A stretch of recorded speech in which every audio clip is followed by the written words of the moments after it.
지금 우리가 강림절을 보내고 있습니다. 주님이 오심을 준비하는 절기인데, 우리 지난주에 우리는 그리스도인으로 주님이 이 땅에 오심을 맞이할 수 있기 위해서 우리가 신앙생활하는 성도로 가장 먼저 말과 언어 생활이 우선돼야 된다 하는 것을 생각했습니다. 특별히 그리스도인으로 빛과 소금의 역할을 감당하는 그런 성도의 삶을 살기 위해서는 말부터 변해야 된다. 그 말이 얼마나 무서운 것인가, 또 이 말의 능력과 힘이 얼마나 큰 것인가를 알고 우리가 하나님의 뜻대로 선용하는 성도가 될 때에 빛이 되고 소금이 되는 그런 사명을 감당함으로 주님 오실 그날까지 우리가 믿음으로 준비할 수 있음을 생각해 봤습니다. 근데 이 말을 한다고 하는 것, 여러분, 말을 하기 위해서는 우리에게 필요한 능력이 있는데 바로 들을 수 있는 능력입니다. 청력이 없으면 말하지 못하죠. 여러분, 말을 못하는 장애인들 어떻습니까? 못 듣습니다. 다시 말하면 청력을 잃은 청각 장애인들은 말을 못해요. 말을 한다고 해도 그것이 정확하지 않고 들을 수 없기 때문에, 그래서 말을 하기 위해서는 반드시 들을 수 있어야 된다는 것이죠. 이것은 오늘 우리 신앙적으로도 아주 중요한 의미를 갖고 있습니다.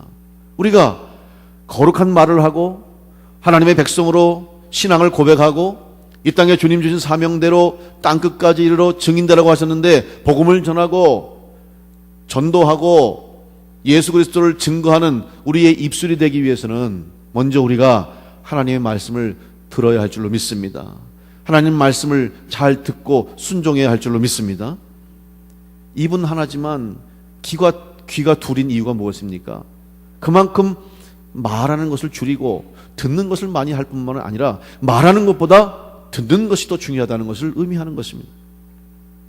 우리는 다시 한번 오늘 이번 강림절을 맞이하면서 과연 내가 주님을 맞이할 준비, 또 주님 앞에 갈 때까지 믿음으로 준비하는 성도가 되기 위해서 주의 말씀을 들어야 한다는 사실을 기억하시면서, 특별히 이 강림절기를 통해서 하나님께서, 우리 주님께서 여러분 한 분 한 분에게 주시는 귀한 말씀을 잘 들을 수 있게 되는 영적인 귀가 열려지시기를 간절히 축원합니다.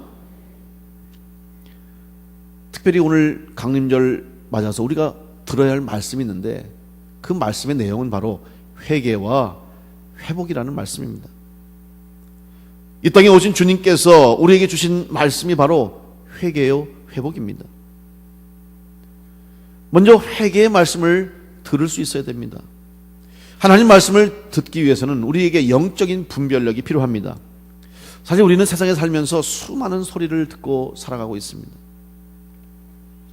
내가 원하든 원치 않든 들려지는 소리도 있고, 또 어떤 것은 내가 관심을 갖고 듣는 소리도 있습니다. 일반적인 소리는 우리의 귀에 들려지게 돼 있는데, 사실 우리는 모든 소리를 듣고 살진 않죠. 우리가 들을 수 있는 소리만 듣게 되는 거예요. 다시 말하면 인간에게는 들을 수 있는 소리의 영역이 있습니다. 그래서 이 주파수로 말하면 보통 20Hz에서 20만 Hz까지의 소리를, 주파수에 해당하는 소리를 우리 사람이 들을 수 있답니다. 그 중에서 사람마다 조금씩 차이가 있습니다만은 일반적으로 가장 사람이 잘 듣는 소리, 또 사람에게 가장 잘 들리는 주파수가 있는데 3400Hz라고 하는데, 이 3400Hz가 뭘 의미하냐면 우리의 귀의 입구부터 시작해서 귀 속의 고막까지 우리 소리가 들려지는 그 속에 그 길이가 바로 3400Hz에 해당한다는 거예요. 근데 이 3400Hz에 해당하는 소리가 과연 뭘까? 사람이 내는 소리 중에 그 소리는 바로 울음소리랍니다. 그래서 저는 이 이야기를 들으면서 하나님이 우리 사람을, 인간을 기가 막히게 창조했구나. 우리가 가장 잘 들을 수 있는 소리가 울음소리예요. 여러분, 울음은 무엇입니까? 무언가 문제가 있는 것을 표현하는 거 아닙니까? 아이들이 말을 못할 때도 울면 배가 고프다든지 아니면 무언가 몸이 불편하다든지를 신호하는 거예요. 또 사람도 가장 힘들고 어렵고 고통스러울 때 웁니다. 자기의 상태를 표현하는데 우는 거예요. 우는 것은 위급한 겁니다. 무언가 문제가 있는 것입니다. 그런데 그 울음소리를 우리 사람이 가장 잘 들을 수 있도록 하나님이 만드신 거예요. 이 말은 우리 혼자 살지 말고 홀로 내 몸만 생각하지 말고 누군가의 울음소리, 누군가의 아픈 소리를 들을 수 있게 하시기 위해서 하나님이 이렇게 들을 길을 주시지 않았나 하는 생각을 해봅니다. 성탄절 맞이하면서 강림절을 보내면서 우리가 사랑을 나누는 이유가 여기에 있는 것입니다. 누군가 지금도 우는 사람들이 있고 지금도 보이지 않는 곳에서 어두운 곳에서 슬퍼하면서 우는 사람들의 그 울음소리를 우리가 외면치 않고 듣고 그 울음소리가 변화해서 찬양이 되고 웃음이 될 수 있도록 여러분 사랑하며 또 섬길 수 있는 우리 교회와 성도들 되시기를 간절히 축원합니다. 근데 이 소리가 있어도 다 듣지 못합니다. 동물들의 능력에 따라서 듣는 소리가 다 다르죠. 그래서 멀리 있는 것까지 다 들을 수 있는 그런 청력을 가진 짐승들도 있습니다. 생존의 문제예요. 그래서 맹수들의 위협으로부터 자기를 공격하려고 하고 자기를 먹잇감으로 생각하는 그런 맹수들이 오는 소리를 멀리서부터 듣고 도망가고 숨는 거예요. 그런 능력이 있는 것이죠. 우리 사람에게는 들을 수 있는 거리가 있는 거죠. 저는 종종 그런 생각을 해봐요. 세상의 모든 소리를 듣지 않게 하신 것이 감사하다. 여러분 지금 우리가 소리를 만약에 다 들을 수 있다면 행복하시겠어요? 불행하시겠어요? 저는 못 살 것 같아요. 내가 지금 집에 앉아서 다 소파에 쉬고 있는데 저쪽에 호암동에 사는 어느 권사님이 막 내욕을 해. 근데 그게 들려. 어떻게 했어요? 자다가 벌떡 일어나겠죠. 못 살 거예요. 안 들으니까 사는 거지. 에? 웃는 분들은 한 번씩 해보신 분들 같은데. 예. 여러분 그게 행복이에요. 그게 감사한 거예요. 만약에 다 들으면 못 살 것 같아요. 들을 수 있을 만큼만 주시고 나이 드시면요 연령이 많아질수록 청력이 떨어지는 게 당연합니다. 그게 덜 들으셔서 그런데 노인분들 기가 막혀요. 못 들으시고 잘 못 알아들어도 당신 험담하면 얼마나 금방 알아듣는지 몰라요. 그리고 당신이 필요한 소리는 금방 알아듣는단 말이에요. 저는 이런 걸 보면서 듣는 게 뭔가를 한번 생각해 보려고 해요. 영어 표현에 듣는다는 말을 두 가지로 표현할 수 있습니다. 하나는 히어링이고 하나는 리스닝이에요. 여러분 차이를 아시겠습니까? 히어링은 그냥 소리가 나서 내 귀에 들려지는 거예요. 내가 들으려고 하지 않아도 자연스럽게 들을 수 있는 게 히어링이에요. 이거는 일반적인 소리라고 할 수 있죠. 소리를 듣는 것이죠. 그런데 리스닝은 다릅니다. 소리뿐만 아니라 언어를 통해서 말을 통해서 누군가의 감정, 그 사람의 의도, 그 사람의 뜻을 전달하고 내가 듣는 거예요. 근데 리스닝은 내가 들으려고 해야 들리지 내가 귀를 탁 막고 관심을 안 가지고 고개 돌려버리면 안 들리는 거예요. 흔히 언어에서 리스닝 많이 하죠. 여러분 영어 공부하시는 분들 리스닝, 듣기 평가하잖아요. 여러분 제가 영어 때문에 고생을 많이 했잖아요. 미국에 가서 나이 30 넘어가지고 가서 유학하면서 가장 문제가 언어예요. 그래서 이제 토플 시험을 통과해서 대학원 공부를 하면서 같이 수업을 하는데 여러분 이 신학대학원은 또 뭐 일반 공과대학이나 이런 이공계와는 달리 이 토론을 해야 돼. 얘기를 많이 해야 돼요. 근데 앉아서 얘기를 하는데 처음에는요 정말 하늘이 노래요. 뭔 소리를 하는지 알아들을 수가 없는 거예요. 분명히 내가 배웠는데 알아들어야 되는데 못 알아듣겠어요. 근데 차츰차츰 익숙해지고 또 시간이 지나다 보니까 들리는 거예요. 그래서 집중하고 주의를 기울이면 알아듣고 수업도 알아듣고 상대방의 말도 알아듣고 그래서 수업도 하고 페이퍼도 쓰고 하는 거예요. 그런데요 아무리 알아들을 수 있어도요 이게 제2 외국어 모국어가 아니에요. 모어가 아니기 때문에 넋놓고 있으면은 하나도 몰라요. 심지어는 영어 이름이 제가 있거든요. 제 영어 이름이 케빈이에요. 그래서 김광일 해서 K 들어가니까 그냥 여러 이름 중에 골랐는데 내가 내 이름을 알려놓고도 못 알아듣는 거예요. 내가 내 이름이 그건지도 모르고 딴 생각하고 있으면은 누구 부르는지 모르는 거예요. 왜? 이게 소리로 들리기 때문에 그래요. 말로 언어로 들리면은 금방 알아들을 텐데 그냥 앉아서 딴 생각하고 있으면 소리예요.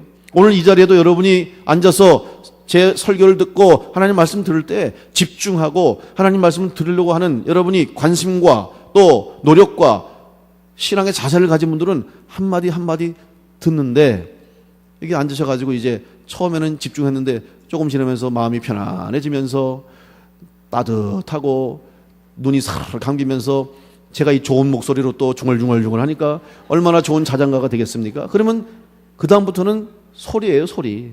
그죠? 안 들리는 거예요. 아무리 내가 말을 해도 설교를 해도 안 들리죠. 왜? 들으려고 하지 않기 때문에 그래요. 여러분, 하나님 말씀이 오늘 우리 가운데 임했습니다. 예수 그리스도를 통해서 우리 가운데 임한 말씀이 있다 할지라도 우리가 그 말씀에 귀를 기울이지 않고 영적인 귀가 열려지지 않으면 들을 수가 없다고 하는 것입니다. 다시 말하면 하나님의 말씀을 듣기 위해서는 우리가 주의 말씀에 집중해야 되고 말씀을 들으려고 하는 신앙적인 자세와 영적인 준비가 되어 있을 때 하나님 말씀이 우리 가운데 들려지게 될 줄로 믿습니다. 이번 강림절 통해서 여러분에게 주시는 주님의 말씀을 다 듣게 되시기를 간절히 축원합니다.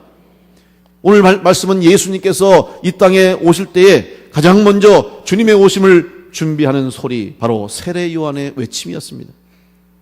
오늘 본문 1절로 2절 말씀 보면 그때 세례 요한이 이르되 유대 광야에서 전파하여 말하되 회개하라 천국이 가까이 왔느니라. 제 일성이 주님 오심을 알리면서 처음 말이 회개하라는 거예요. 근데 세례 요한이 회개하라는 말씀을 하면서 이사야서 40장 3절로 8절의 말씀인 구약 선지자 이사야의 말을 인용했습니다. 그 말씀 보면 이사야 40장 3절로 5절에 외치는 자의 소리여 이르되 너희는 광야에서 여호와의 길을 예비하라. 사막에서 우리 하나님의 대로를 평탄하게 하라. 골짜기마다 도두어지며 산마다 언덕마다 낮아지며 고르지 아니한 곳이 평탄하게 되며 험한 곳이 평지가 될 것이요 여호와의 영광이 나타나고 모든 육체가 그것을 함께 보리라. 이는 여호와의 입이 말씀하셨느니라. 이렇게 말씀하면서 바로 이사야 선지자를 통해서 주신 말씀, 회개하라는 말씀을 통해서 세례 요한은 주님이 오실 길을 준비했던 것입니다.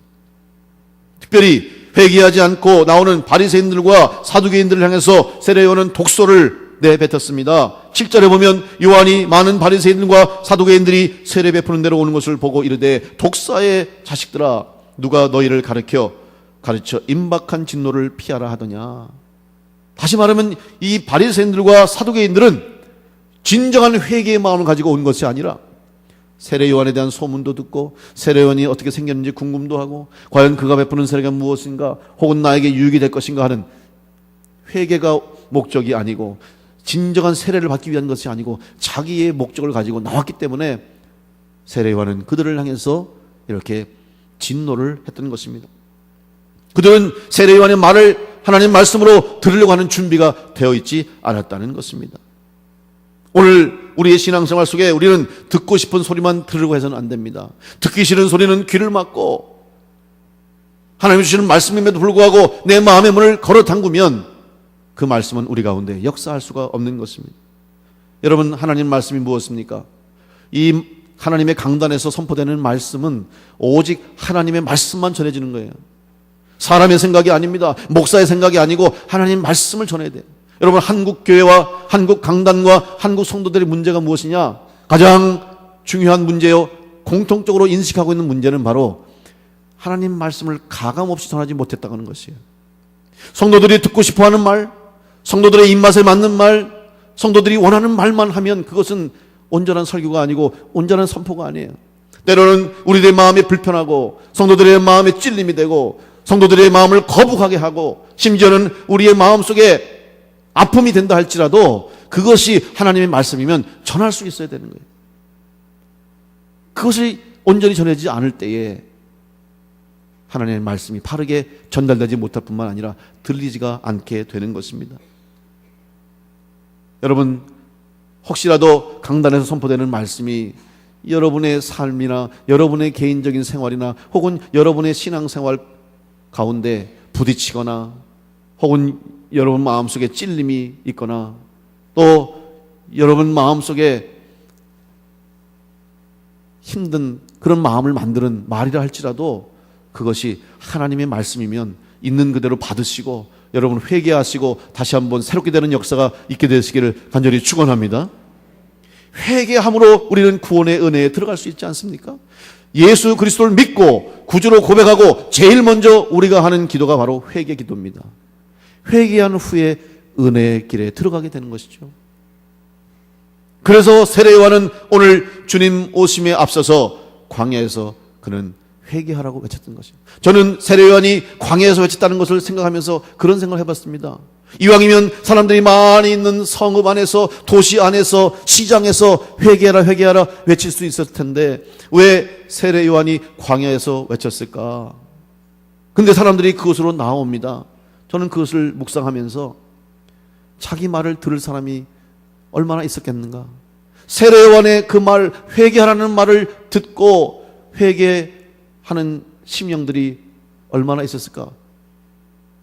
그러니까 오히려 사람 없는 빈들에서 세례 요한이 외쳤던 것이 아닌가?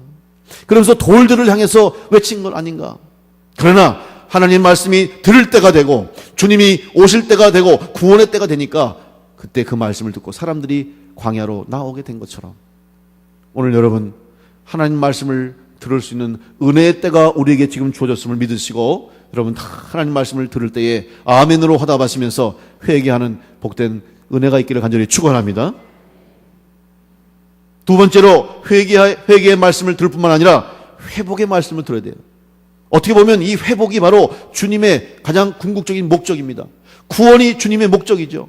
우리를 심판하시거나 우리를 징계하시고 우리를 고통스럽게 하시는 것이 주의 목적이 아니고 구원을 이루셔서 우리에게 은혜를 주시고 새 생명 주시고 영생 주시고 하나님 나라에 들어갈 수 있게 하시기 위해서 주님이 이 땅에 오신 것입니다. 그래서 회개하라고 말씀하시고 주님이 책망하신 거예요. 세례 요한이 외친 회개, 다가올 진노와 심판에 대한 말씀뿐만 아니라 회개하고 주님께 돌아오는 자에게 주시는 위로와 축복의 회복의 말씀이 되는 것입니다. 이사야서 40장 1절로 2절 말씀에 너희의 하나님이 이르시되 너희는 위로하라 내 백성을 위로하라 너희는 예루살렘의 마음에 닿도록 말하며 그것에게 외치라 그 노역의 때가 끝났고 그 죄악이 사함을 받았느니라. 여러분 이 말씀은 바로 광야에서 외치는 자의 소리가 있어 여호와의 길을 예비하라고 하는 이사야 선지자의 말씀 바로 있기 전에 그 앞에 1, 2절 말씀이에요. 무엇을 의미합니까?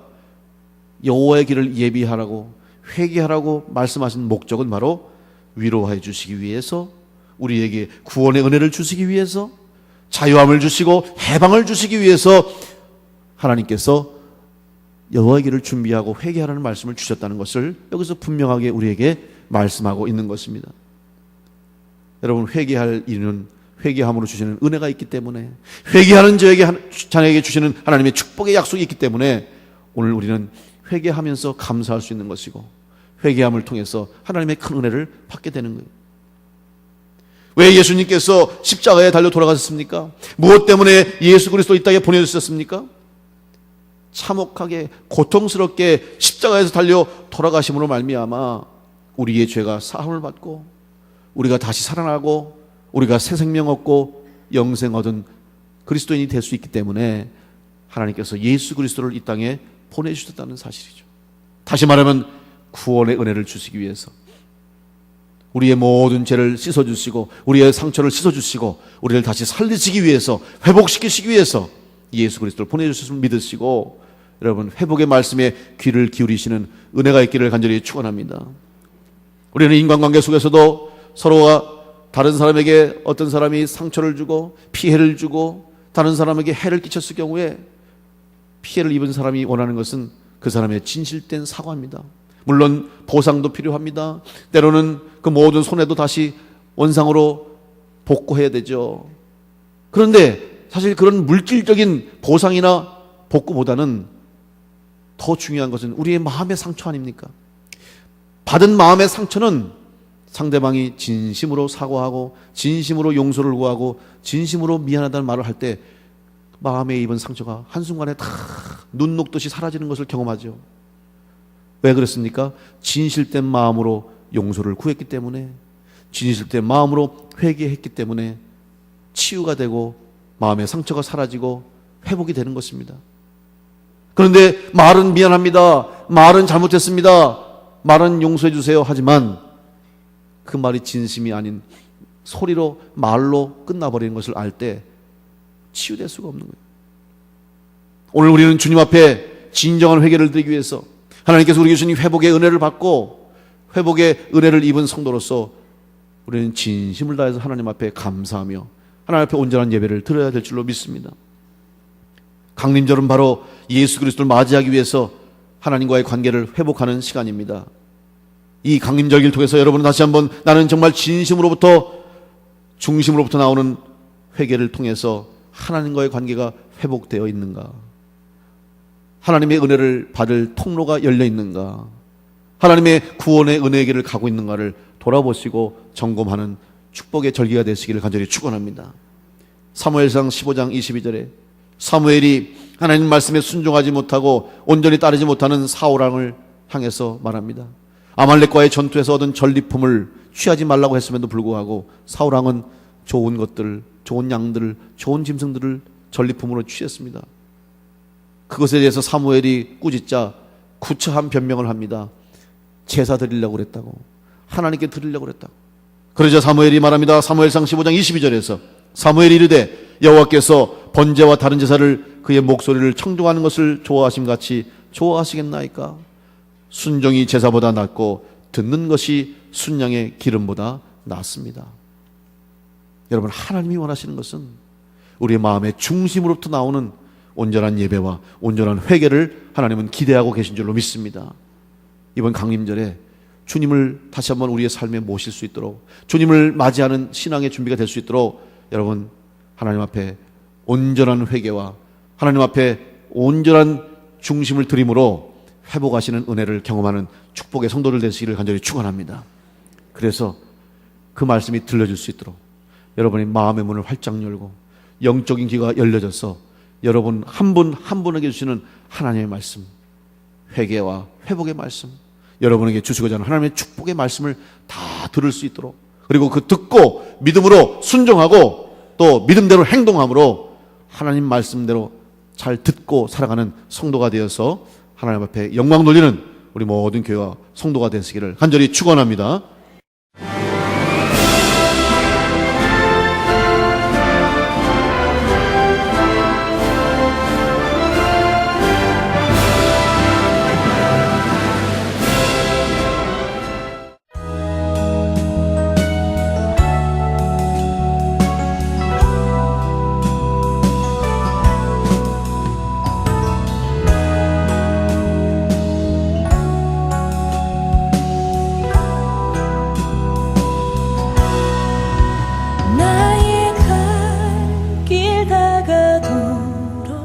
예수 인도하시니 내 주 안에 있는 그를 어찌 의심하리요. 믿음으로 사는 자는 하늘 위로 받겠네. 무슨 일을 만나든지 만사형통하리라. 무슨 일